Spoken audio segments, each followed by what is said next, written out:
최근 들어서 이제 많이 그 양도세 관련 내용도 그렇고 그래서 아파트는 솔직히 그렇지만 특히 이제 법인으로 부동산 투자하는 쪽에 많이 해서 그런 교육도 많이 있고 네. 또 관심을 많이 갖고 있고 네. 하는데 법인으로 투자하는 건 어떻게 해야 되고 나름대로 좀 이득이 많이 있는지요? 법인과 개인의 가장 큰 차이점은 첫 번째는 종부세가 좀 많이 차이가 납니다.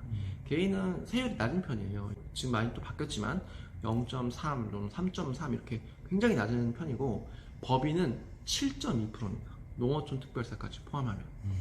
주거용 오피스 하나만 가지고 있으면 2억짜리면은 1,400만 원 정도 나오는 거예요. 법인으로 할 때 정말 조심하셔야 돼요. 내가 재산세가 뭘로 나오는지 먼저 확인하고 매수를 하셔야겠고, 개인과 법인의 또 다른 차이점은 전세 대출이 조금 다릅니다. 임대인 명의가 개인이면은 전세 대출이 굉장히 수월한데요. 법인 명의로 전세 대출을 하게 되면은 많이 힘든 편이에요. 왜냐면 법인으로 이제 전세 대출을 잘 안 해주기 때문에. 양도세 측면에서 봤을 때는 법인이 훨씬 유리하다. 왜냐면 샀다가 내일 팔아도 법인세율은 11%, 21%니까 괜찮죠. 그리고 딱 하나 또 유의하셔야 될 게, 법인은 결국에는 사업자잖아요. 사업자로 매도를 하게 되면은 오피스텔은 주택이 아니기 때문에 건축물 분의 10% 부가세가 붙을 수도 있습니다. 그래서 양도세 싸다고 좋아했는데 건축물 분 부가세 붙으면은 오히려 개인이랑 그렇게 다를 게 없어지는 상황이 벌어질 수도 있습니다. 대출 부분 말씀하셨는데 관련해서 오피스텔 매입할 때 아무래도 대출 느낌은 더 유리한데 중기 대출, 뭐 LH 대출 예. 몇 개 있더라고요. 대출을 좀 어떤 거를 이용하시고 대출 소개 좀 한번 해주세요. 일단은 그 말씀하신 대출들은 임차인들이 이용하는 대출이거든요. 저는 어차피 갭 투자를 하니까 그 대출들을 바삭하게 알고 있어야 돼요. 중기청 대출은 1억 한도까지 나오고 중소기업 청년들을 위한 대출이에요. 근데 금리가 무려 1.2%입니다. 고정금리로 1.2%예요. 그럼 1억짜리 들어가면요 한 달에 10만 원만 내면 돼요. 너무 싸죠. 그러니까 많은 수요가 1억대 오피스텔에 몰려 있어요. 예를 들어서 1억 5천짜리다 그러면 1억에 30만 원, 1억에 40만 원 이렇게도 들어와요. 그만큼 중기청 대출이 굉장히 포인트가 있기 때문에. 그리고 LH 대출은 이제 정말 취약계층들을 위한 건데, 그거는 대상이 소득 기준이 조금 까다로운 편이고, 그 다음으로 인기 많은 게 버팀목 전세대출. 이게 기존에는 한도가 7천만 원까지밖에 안 되는데 전세난이 가중되다 보니까 2억까지 한도가 상향되게 됩니다. 그러면서 금리도 1.8%로 매우 저렴한 편이에요. 아직까지도. 2억을 빌리게 되면 1년에 360만 원, 한 달에 30만 원. 부담이 없죠. 그래서 또 오피스텔 그 수요가 2억이 또 몰려 있어요. 그런데 여기 한 가지 포인트는 소득 기준이 있어요. 5천만 원까지.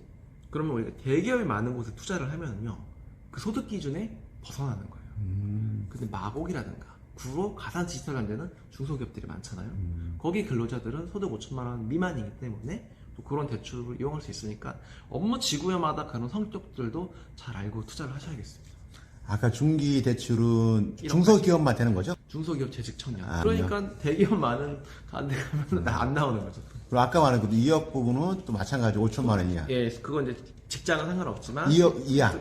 보증금 2억 최대까지. 그러니까 예를 들어서 3억짜리 전세면 2억은 대출해주고 1억은 내 돈을 가지고 대신에 내 소득이 5천만 원 이하여요.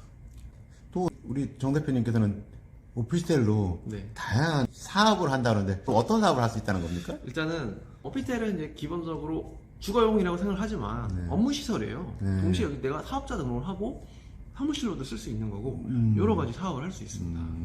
가장 대표적인 게 에어비앤비. 에어비앤비를 오피스텔에서 하는 거는 사실은 불법입니다. 네, 그렇죠. 불법이지만 에어비앤비 사이트 가보면 95%가 다 오피스텔입니다. 네. 그래서 오피스텔을 하시는 분들 굉장히 많은데 저도 지금 테스트를 좀 해보고 있는데 생각보다 많이 들어오시더라고요. 단기 임대를 하시는 걸로 알고 있는데. 단기 임대도 하고 있어요. 그래서. 여러 가지 다 실험적으로 하고 있는 편이에요. 그랬어요. 단기 임대를 하면은 100만 원 월세 받을 수 있는 게 150만 원으로 올라가게 됩니다. 단기 임대도 수가 있을까 싶은데 오피스텔은 냉장고, 세탁기, 가스레인지 이런 게 다 기본적으로 에어컨, 뭐 보일러 다 갖춰져 있기 때문에 그냥 몸만 들어오시면 돼요. 그런 수요도 굉장히 많더라고요. 또 거기에다가 파티룸이라든가 공간 대여역도 활용하기 좋습니다. 그러면 내년 23년도 네. 우리 정 대표님께서는 몇 채를 매입하실 생각을 갖고 있고 또 투자를 검토하는 분은 이 정도는 검토 대상에 한다든가 아니면 주의할 점이라든가 이런 게 뭐가 있을까요? 일단 저는 너무 많이 샀어요. 첫 번째는 종부세 부담이 되고 네. 두 번째는 돈이 뚝 떨어졌습니다. 좋은 거 다 사버렸기 때문에 수단 뚝 떨어졌지만 또 돈이 계속 나오거든요. 나오면은 저는 이번에는 강남을 살까 생각을 하고 있어요. 제가 그동안은 전세 맞추기 어려워서 강남을 추천을 안 드렸는데 2년 전에 전세를 맞춘 매물들이 지금 저렴한 가격에 가끔 나옵니다. 그래서 갭이 5,000갭을 원래 줘야 될 단지인데 2,000갭으로 강남형 오피스텔을 살 수 있는 게 가끔 튀어나와요. 그런 걸 사면은 굉장히 매력적이라고 보는 편이거든요. 그러니까 저한테 많이 하는 질문이, 주 부장님, 제가 어느 정도 돈을 가지고 있으면 투자할 수 있어요? 제가 그런 1,000만 원도 가능해요. 그런 거 잘 찾고 있고 합니다만은, 지금 와서 오피스텔 같은 경우는 아까 겹 투자하면 몇백도 된다고 말씀하셨는데, 약간 좀 소액으로 네. 투자를 하는 분들한테 조언 좀 부탁드릴게요. 특히 20대, 30대 무주택자 청년들은 박탈감이 커요. 아파트를 3배 가까이 오르는 걸 눈앞에서 지켜봤으니까. 그런 분들한테 드리고 싶은 말씀은 마지막 부동산 상승장인 오피스텔 꼭 투자하셔라. 그 돈이 없다고도 해요. 근데 저는 이렇게 말해요. 신용카드 하나만 있으면 된다. 신용카드를 어떻게 하냐, 투자를. 계약금은 비상금 대출 받아서 보내고, 무계비로 사면은 취득세를 신용카드를 긁으면 7개월 할부가 되거든요. 요즘은 조금 좀 줄어들긴 했지만 7개월 할부가 되니까 그 7개월 동안 내가 취득세를 열심히 알바를 해서 벌면은 한 채를 갭 투자할 수 있습니다.